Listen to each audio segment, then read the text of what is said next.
सफ़र हिंदुस्तान दोस्तों आज आपको धोड़का शहर में लेकर आया है जो इसका बहुत ही पौराणिक महत्व है। और हम आए हैं यहाँ पर मलाव तड़ाव।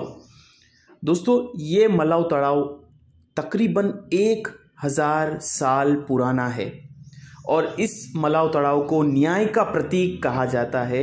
मतलब कि जस्टिस का सिंबल ऑफ जस्टिस कहा जाता है। अब सिंबल ऑफ जस्टिस क्यों कहा जाता है वो मैं आगे आपको बताता हूँ, ठीक है।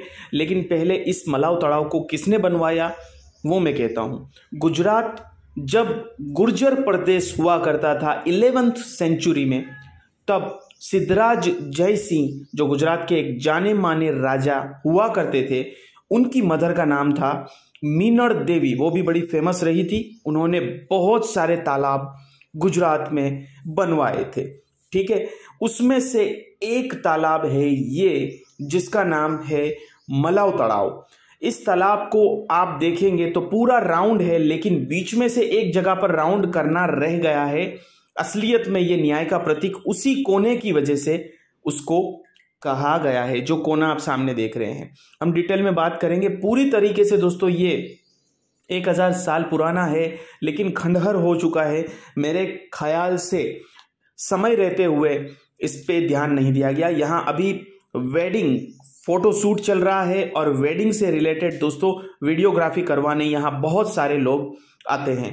अब दोस्तों यहाँ पर मैं आप लोगों को बताना चाहूँगा कि आसपास पूरे खेत है और जब हमने खड़े रह के जूम करके आपको सामने में दिखा रहा हूँ, वहाँ पर खान मस्जिद भी है जो जामा मस्जिद से भी ऊंची है, जिसका एपिसोड थोड़े ही दिनों में आएगा।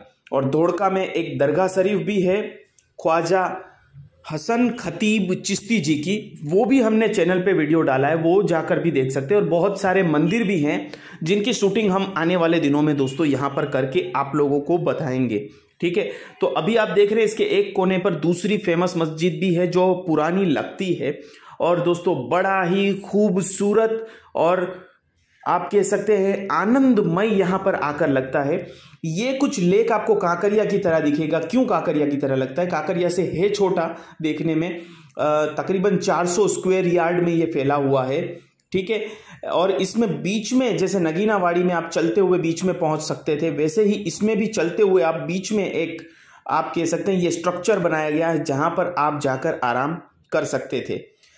तो इस तरीके से ये काकरिया की तरह दिखता है। चलिए अब न्याय का प्रतीक सिंबल ऑफ जस्टिस इसको क्यों कहा जाता है।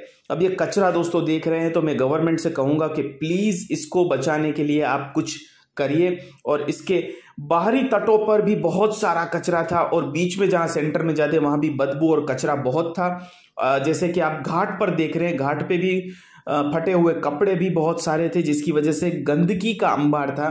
गवर्नमेंट अगर चाहे तो इसको बहुत अच्छा बना सकती है। जब हमारे राजा महाराजाओं ने या मुगलों ने, चाहे वो हिंदू धर्म से हो चाहे वो मुस्लिम धर्म से हो, इतनी अच्छी खूबसूरत इमारतें हमारे लिए छोड़ के गए हैं, तो हम उनको इतना बर्बाद करने पे क्यों तुले हैं। अब दोस्तों न्याय के प्रतीक की बात करते हुए मैं कहूं कि यहां पर पूरा जब ये बनाया जा रहा था तो दोस्तों एक बूढ़ी औरत थी जिसने इस तालाब को बनवाने के लिए मना कर दिया कि मैं अपनी जगह इस तालाब को बनवाने के लिए नहीं दूंगी। ये कोना जो आप देख रहे हैं ये बिल्कुल बीचों बीच में निकला हुआ था, तो उसकी वजह से ये बात धीरे धीरे वो हट नहीं रही थी और जिसकी वजह से ये बात मीनड़ देवी तक पहुंची और मीनड़ देवी ने कहा कि कोई बात नहीं, उनकी ये जगह जो है बिल्कुल ही इसी तरीके से रहेगी और बाकी का तालाब बनाया दिया जाएगा। तो बाकी का तालाब तो पूरा राउंड है, लेकिन वो बूढ़ी अम्मा जी या बूढ़ी औरत जहां पर रहती थी वो आज भी उसी तरीके से बिल्कुल बीच में निकला हुआ है, ठीक है। जैसे घड़ी में कांटा होता है वैसे ही बीच में निकला हुआ है। तो देखिए ये लिखा हुआ है मलाव तड़ाव न्याय का प्रतीक, न्याय जो वो हो तो मलाव तड़ाव आओ, ऐसा लिखा है। मतलब कि न्याय अगर देखना है तो यहां पर आइए। हम अभी बूढ़ी अम्मा जहां थी वहीं पर हम एग्जैक्टली खड़े हैं और सामने आप इस बिल्डिंग को देख सकते हैं और आप सामने में आपको खान मस्जिद भी वहां कोने पर है। तो कितना खूबसूरत नजारा है। तो अगर धोड़का आते हैं बस स्टेशन के बिल्कुल बगल में ये मलाव तड़ाव है, मतलब बिल्कुल शहर के सेंटर में है, तो आप जरूर यहां पर आइए और आनंद लीजिए, कुछ आप शांति के पल यहाँ पर बिता सकते हैं। तो ऐसी ही हिस्ट्री लेकर मैं आप लोगों के लिए आता रहूँगा। चैनल पे पहली बार है तो सब्सक्राइब बटन दबाइए, घंटी में ऑल ऑप्शन दबाइए। आने वाला एपिसोड खान मस्जिद पे होने वाला है, जो दोड़का की इस सीरीज का, इस विजिट का आखिरी एपिसोड होगा।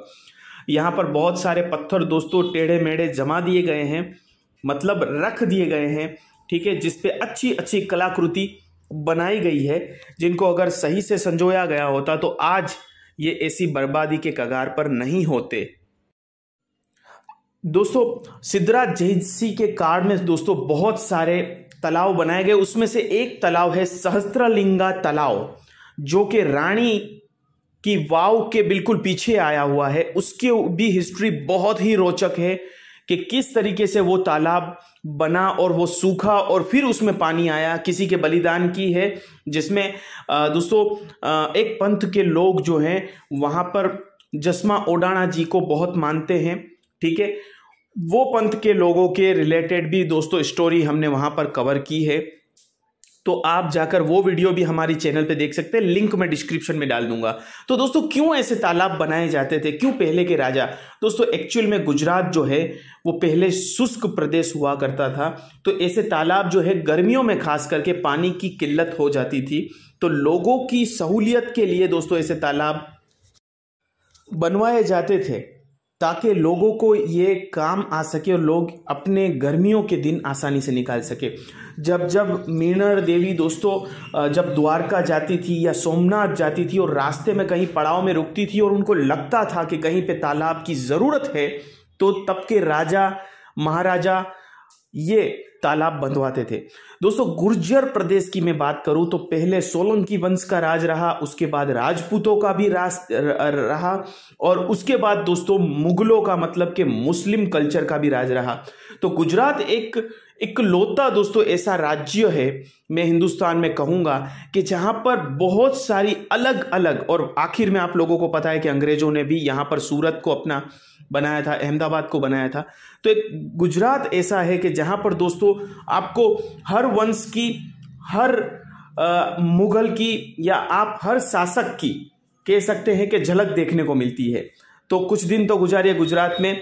उम्मीद करता हूँ ये एपिसोड आप लोगों को अच्छा लगा होगा, और प्लीज़ जहाँ भी जाइए पुरानी इमारतों की रिस्पेक्ट करिए और उनको साफ करने में अपना योगदान दीजिए।